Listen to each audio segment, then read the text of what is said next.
سورۃ البقرہ کی آیت نمبر 278۔ الحمدللہ وکفا وسلام علی عبادہ الذین اصطفى، خصوصا علی سید الرسل وخاتم الانبیاء وعلى آلہ واصحابہ الاتقیاء۔ اما بعد فاعوذ باللہ من الشیطان الرجیم، بسم اللہ الرحمن الرحیم۔ یا ایہا الذین آمنوا اتقوا اللہ وذروا ما بقی من الربا ان کنتم مؤمنین، فإن لم تفعلوا فأذنوا بحرب من اللہ ورسولہ، وَإِن تُبْتُمْ فَلَكُمْ رُؤُوسُ أَمْوَالِكُمْ لَا تَظْلِمُونَ وَلَا تُظْلَمُونَ۔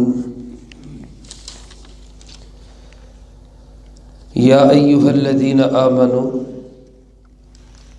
اے ایمان والو، اتقوا اللہ، اللہ سے ڈرو، وذروا ما بقی من الربا، اور چھوڑ دو جو باقی ہے سود، ان کنتم مؤمنین، اگر ہو تم ایمان والے، فإن لم تفعلوا، اگر تم ایسا نہیں کرو گے، فأذنوا بحرب من اللہ ورسولہ، تو سن لو چیلنج اللہ اور اللہ کے رسول صلی اللہ علیہ وسلم سے جنگ کا۔ وَإِن تُبْتُمْ، اور اگر تم توبہ کر لو، فَلَكُمْ رُؤُوسُ أَمْوَالِكُمْ، تو تمہیں مل جائیں گے اپنے اصل مال، لا تظلمون ولا تظلمون، نہ تم ظلم کرو نہ تم پر ظلم کیا جائے۔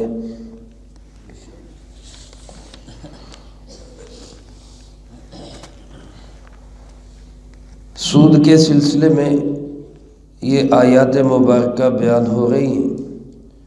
اس سلسلے کی آج یہ چوتھی اور پانچویں آیت مبارکہ ہے، جس میں اللہ رب العالمین نے ایک تعزیری انداز سے، ایک سزا کے انداز سے سود کو اور اس کے جرم کو بیان فرمایا ہے۔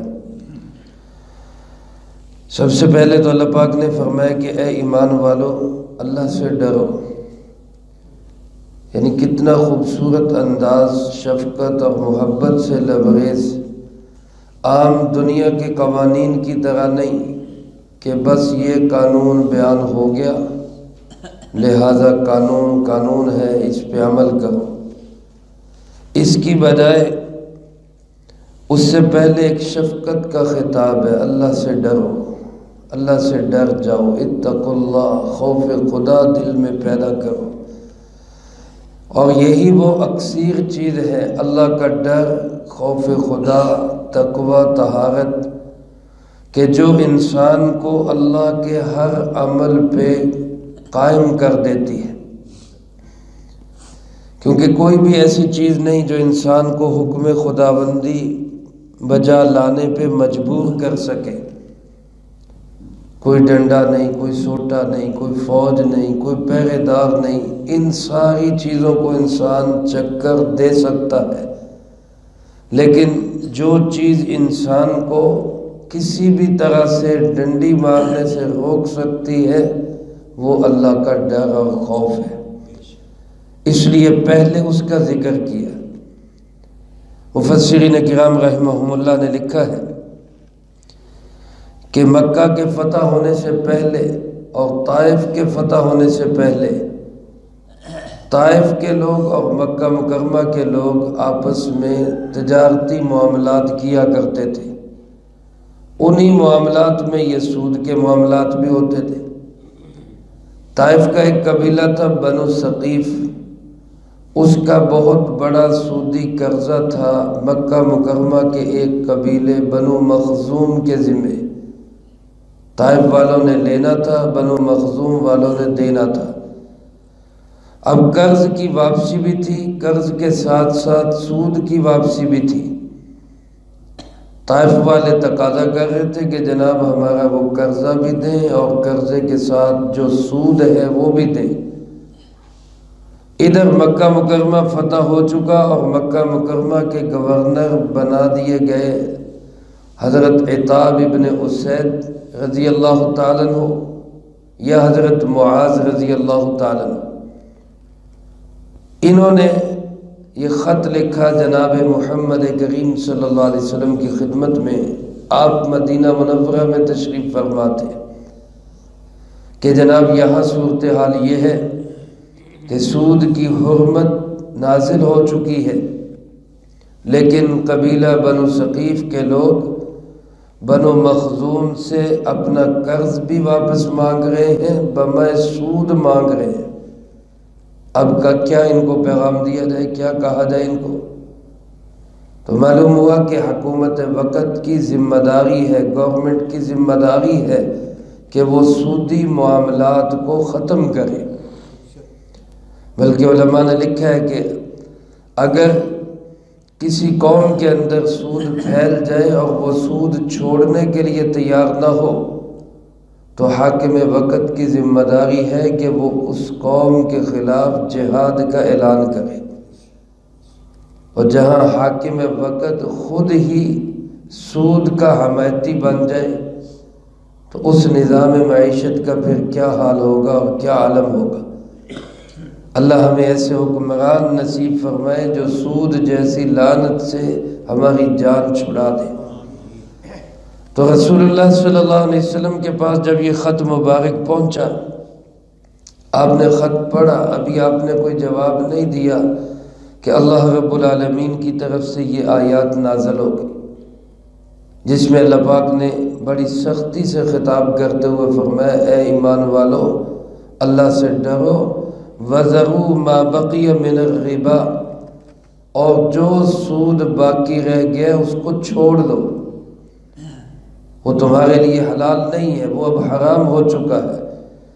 جو پہلے گزر چکا وہ گزر چکا، اس کے متعلق آیات آ چکی کہ فَلَهُ مَا سَلَف، جو ہو گیا سو ہو گیا، آئندہ کے لیے اس کو بالکل ختم کر دو۔ چنانچہ رسول اللہ صلی اللہ علیہ وسلم نے جب سود کے خاتمے کا اعلان کیا حجۃ الوداع کے موقع پر، تو آپ نے صرف یہ نہیں کہا کہ اگر کسی مسلمان نے کسی کافر سے قرضہ لیا ہوا ہے تو مسلمان سود واپس نہیں کرے گا، چلو بھاگ جاؤ ہم سود نہیں دیں گے، نہیں، بلکہ آپ نے پہلے اس قرضے کی اور اس سود کی معافی کا اعلان کیا جو خود مسلمانوں نے کافروں کو دیا ہوا تھا۔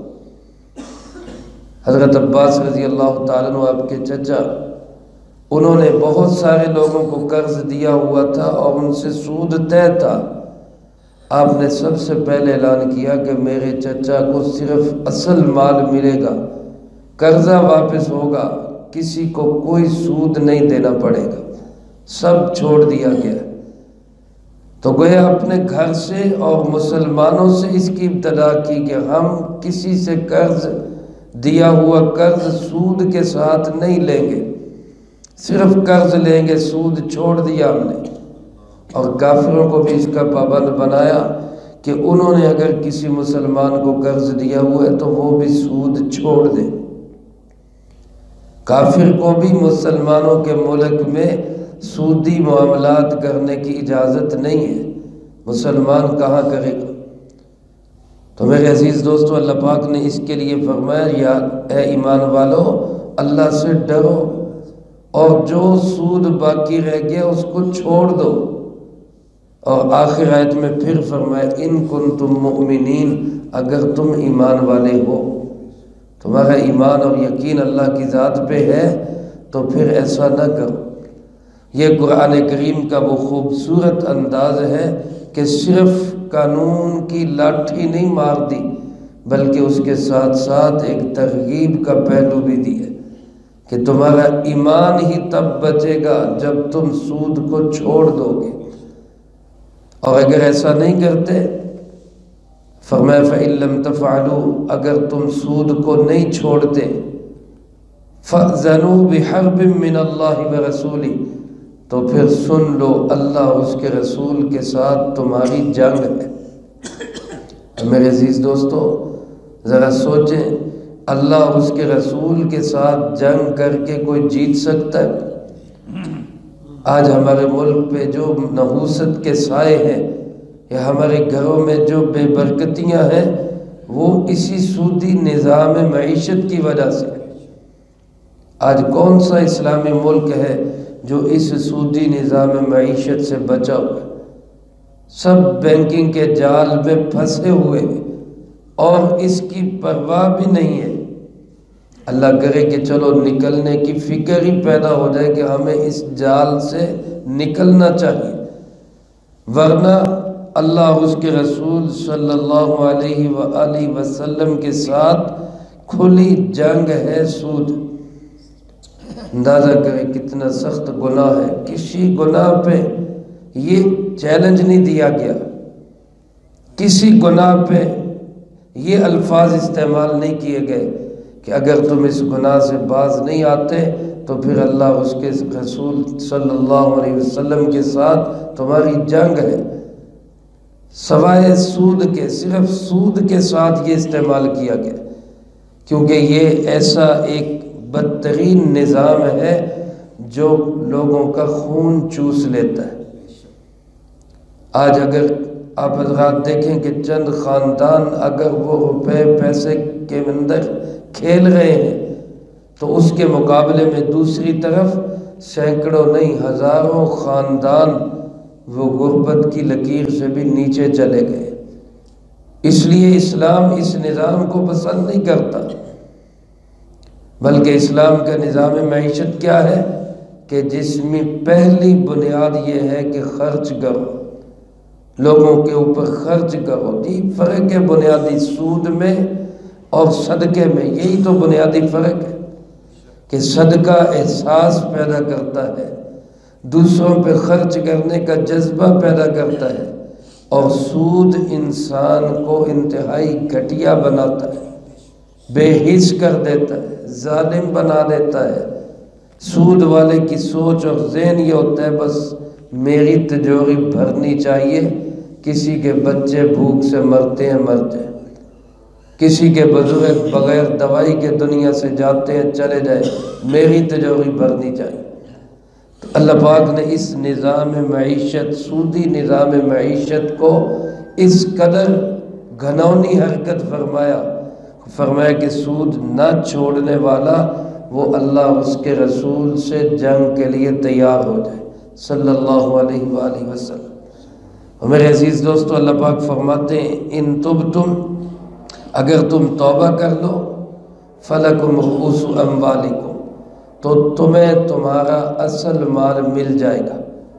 مثلا 1 لاکھ قرضہ دیا ہے، 1.5 لاکھ مانگ رہے ہیں، تو توبہ کر لو، اوپر کا 50,000 چھوڑ دو تو اصل مال 1 لاکھ تمہیں مل جائے گا۔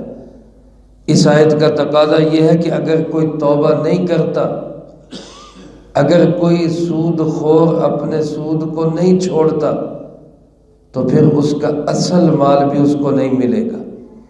اگر حکومت اسلامی ہو، حکمران مسلمان ہو، صحیح معنوں میں قرآن و سنت پہ عمل پیرا ہو، تو پھر حکم خداوندی یہی ہے کہ جو سود چھوڑتا نہیں اس کا اصل مال بھی ضبط کر لیا جائے، اس کو اصل مال بھی نہ ملے۔ کیوں کہ اگر تو وہ انسان سود کو حرام ہی نہیں سمجھتا، سود کو حلال سمجھتا ہے، تو پھر تو وہ انسان کافر ہے، مرتد ہے۔ اللہ کے کسی حلال کو حرام سمجھنے والا یا حرام کو حلال سمجھنے والا مسلمان نہیں رہتا۔ تو جب وہ سود کو حرام سمجھ نہیں رہا بلکہ حلال سمجھ رہا ہے تو وہ مرتد ہے، غیر مسلم ہے۔ جب غیر مسلم ہے تو اس کا حالت اسلام میں کمایا ہوا مال وہ اس کے ورثاء میں تقسیم ہو جائے گا، اور حالت ارتداد کے اندر کفر میں کمایا ہوا مال وہ بیت المال میں جمع ہو جائے گا، اس کا اصل مال بھی اس کو واپس نہیں ملے گا۔ جو سود کو نہیں چھوڑتا اس کا اصل مال بھی حاکم وقت کی ذمہ داری ہے کہ اس کو بھی ضبط کر لے۔ ہاں اگر وہ توبہ کر لے، معافی مانگ لے اور یہ سمجھ لے کہ سود حرام ہی ہے اور میں اس سے باز آتا ہوں، تو پھر اس کو اس کا اصل مال اس کو دے دیا جائے، لیکن سود اس کو چھوڑنا ہوگا۔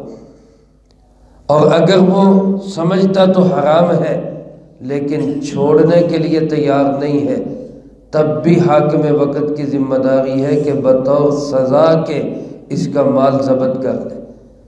بلکہ حسن بصری رحمۃ اللہ علیہ تو فرماتے ہیں کہ سود خور کو حاکم وقت موت کی بھی سزا دے سکتا ہے، کیونکہ تعزیر ہے، اور تعزیر میں ایک کوڑے سے لے کر موت تک کوئی بھی سزا حاکم وقت اپنی ثواب دید پہ اس کو لاگو کر سکتا ہے۔ یہ اس وقت ہے جب کم از کم ہمارے حکمران اس چیز کو سمجھے کہ سود یہ سخت گناہ اور حرام ہے۔ میرے محترم دوستو، اللہ پاک نے فرمایا کہ اگر تم توبہ کرو گے تو تمہیں تمہارا اصل مال مل جائے گا۔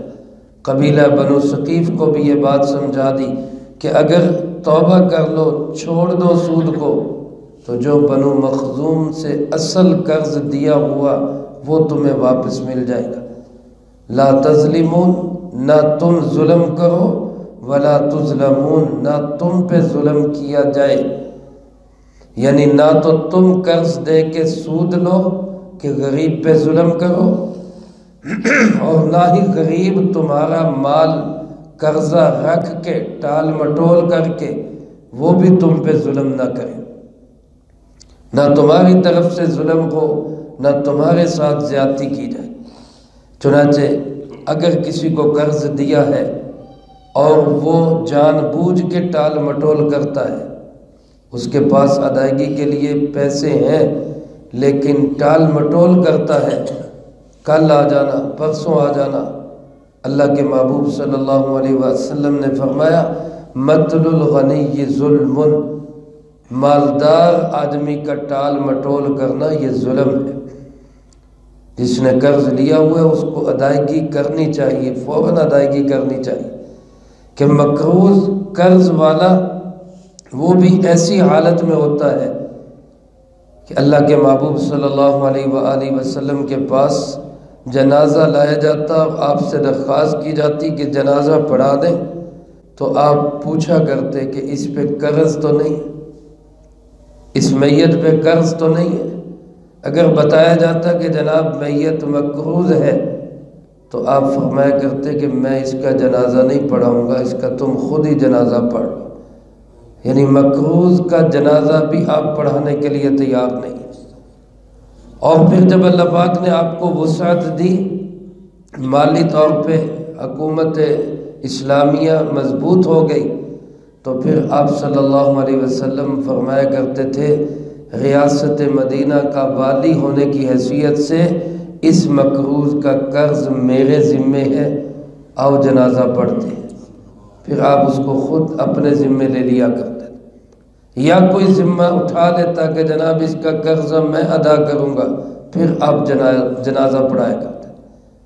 ایک صاحب آئے، آ کے پوچھا اللہ کے محبوب جی شہید کی فضیلت، آپ نے فرمایا جس کا مفہوم یوں ہے کہ شہید سیدھا جنت میں، سب معاف، شہید کے سب اگلے پچھلے گناہ معاف، سیدھا جنت میں۔ وہ جانے لگا تو آپ نے بولا کہ پھر فرمایا نہیں، صرف قرض معاف نہیں ہوگا، شہید کو بھی قرض معاف نہیں ہوگا۔ اس لیے اگر کسی کا قرض ذمہ ہو تو کوشش کرنی چاہیے جلد سے جلد اس قرض سے جان چھڑا لی جائے، ورنہ ایسی حالت میں موت بھی پسندیدہ نہیں۔ ہاں اگر مجبوری ہے، ادائیگی کی صورت نہیں بن رہی، تو پھر کیا ہے، اس کا حکم اللہ پاک نے اگلی آیت میں بیان فرمایا کہ پھر کیا کرنا چاہیے۔ وہ اگلی آیت میں تذکرہ آئے گا۔ اللہ پاک مجھے آپ کو سب کو ان معاملات کو سمجھنے کی اور اپنے معاملات کو صاف اور کلیئر رکھنے کی توفیق نصیب فرمائے۔ اللہم انت السلام ومنک السلام تبارکت ربنا وتعالیت یا ذا الجلال والاکرام۔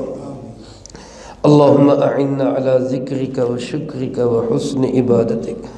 اللہم احسن عاقبتنا فی الامور کلیہا وأجرنا من خزي الدنيا وعذاب الآخرة۔ اللهم باقية كباقية الوليد، اللهم استر عوراتنا وآمن روعاتنا، اللهم إنا نجعلك في نحورهم ونعوذ بك من شرورهم، اللهم اكفنا بحلالك عن حرامك وأغننا بفضلك عمن سواك، اللهم اكفنا كل مهم من حيث شئت ومن أين شئت، رب اغفر وارحم وأنت خير الراحمين، رب ارحمهما كما ربياني صغيرا، اللهم ربنا تقبل منا إنك أنت السميع العليم وتب علينا إنك أنت التواب الرحيم، صلى الله عليه